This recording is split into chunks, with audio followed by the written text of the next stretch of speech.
Good morning, students. Today we are going to start with the next poem, The Soul's Prayer, written by Sarojini Naidu. Sarojini Naidu is a famous poet of India, and she has also been called the Nightingale of India. Nightingale is a bird that sings very beautifully, that pleases the world with its beautiful voice. So that's why Sarojini Naidu is christened as the Nightingale of India because of her beautiful poems. Now today we will discuss about her poem The Soul's Prayer. As the title itself suggests that it is a prayer of soul, means a prayer that came out directly from the inner. Inner means pure soul, soul atma.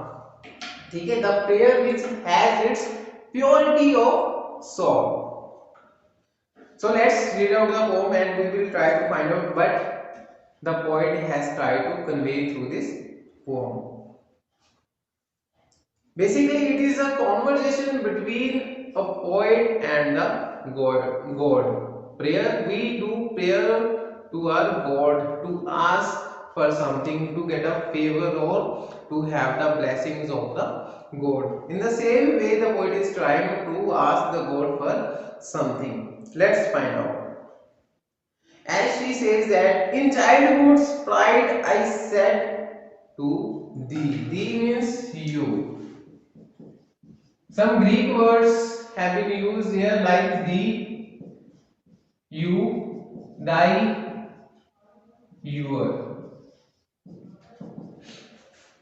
In childhood's pride I said to thee, O thou who made me of thy breath, speak, Master, and reveal to me thy inmost laws of life and death. Here she is trying to talk to God that in my childhood, in my early years, I asked you for something, and that something was thy inmost laws of life and death. I asked you about your laws of life and death. How you give life to your persons, to your children, and why they die after some time, after spending some time on earth. This was a question that Sarojini Naidu has asked in her childhood, in her early years. Now she tries to get the answer for that. What is life? What is the purpose of life? And what about the death? This is the main question that she is asked to God.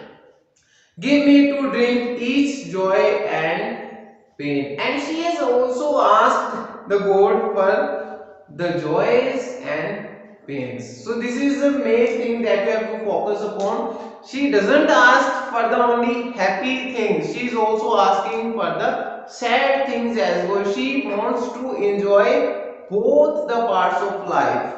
She doesn't only want the ups. She also wants to experience the downs of life as well. As you all know that life is in the form of wave. These are ups and downs. Happy moments, sad moments, up moments and down moments. Give me to drink each joy and pain which thine eternal hand can meet. She is trying to say that give me everything, whatever you have, so that I can experience, I can enjoy the life in its full ways. For my insatiate soul would drain earth's utmost bitter, utmost sweet. She will drink the bitterness of life and as well the happiest moments of life, sweet moments of life. Spare me no bliss, no pang of strife. Don't let me go away from the bliss, happiness. And pang of strife means conflicts in the life, hurdles in the life, and down moments in the life. Withhold no gift or grief I crave. She is saying that I am craving for the every kind of things, be it happy moment or be it sad moment, be it happiness or be it grief. the intricate lore of love and life and mystic knowledge of the grave. She is also demanding further knowledge, extreme knowledge of the world.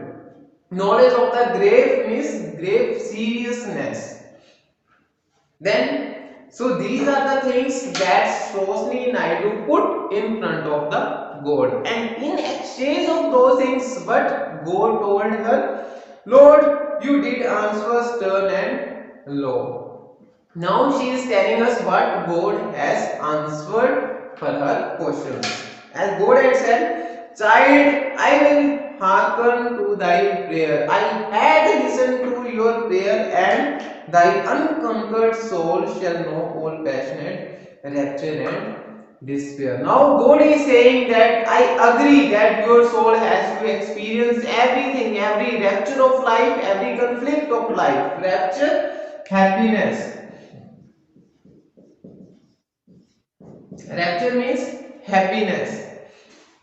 You shall drink deep of joy and fame. Yes, I accept that you will feel every joy of the world and every fame of the world, and love shall burn thee like a fire. And the love that you will acquire from your surroundings will burn you like a fire, and from that fire you will shine like the gold. As you know that when we put the shining nature of the gold only comes after burning into the fire. This same thing has been used as a metaphor for the person. First, persons need to burn in the fire, in the conflicts, in the struggles of life, only then they can shine or glisten like a gold.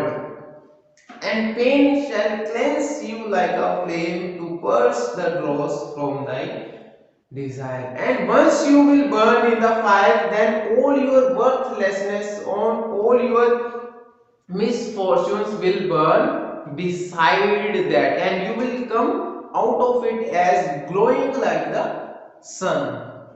So this is the answer of the God. So shall thy chastened spirit yearn to seek from its blind prayer release, and spent and pardoned soon to learn the simple secret of my peace. After that your soul will get your answer. What is behind the peace? What is the difference between life and death? First you will have to burn into the fire, burn into the struggles of life. You have to face the hurdles of life, conflicts of life, and then your soul will get pure and will come out of it as glowing like the sun.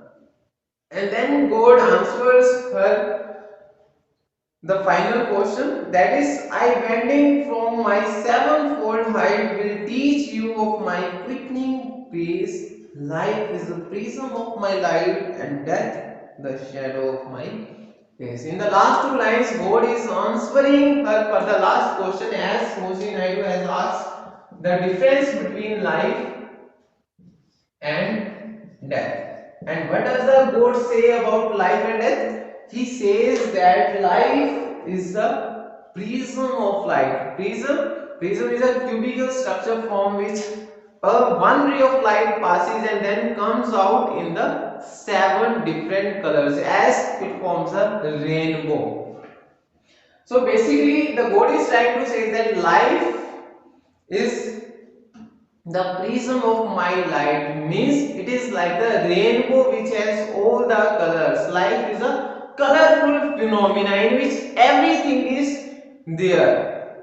And death the shadow of my face. And what is death? Death is just a shadow. As you know that shadow is of black color, means so death is completely black. It is monotonous in nature. It is complete black, means nothing is there. In contrast, as life is full of colors, full of different colors, and different colors represent different qualities of life, ups and downs of life. So this was the poem, and through this poem, just the poet has just tried to convey a simple message about life and death. About the purity of soul, when we ask something from the purest nature, when anything comes out of us with purity, then we will obviously get the answer for that. When our intent is pure, then result will also be a beautiful. Oh, I hope you would have understood the basic idea of the poem. And if we talk about the questions are very simple. Who is the poet speaking to? किससे बात कर रहा है poet? To God. What is the poet's request? What are the things that poet is requesting to the God? He is or she is asking for the. She wants to know or she wants to reveal the life. What is life and death, and the other things that she wants in a life. What will her insatiate soul absorb? Insatiate soul means hunger soul. What does poet crave for? क्या क्या चाहती है वो अपनी life में? That we have to mention in this question. What response does the poet get? And does she get the response for her askings? Yes, God has answered her in so many ways that you have to put under this. Why will the poet's spirit be chastened? Why? How the poet's spirit be purified? Explain the meaning of the last two lines of the poem. In the last two lines, there is a contrast between life and death. What is the difference between life and death? So this was all about this poem. So go through this poem once more and try to understand it more deeply. And if you have any doubts, you can contact me anytime through WhatsApp. Till then, study hard, take care, bye.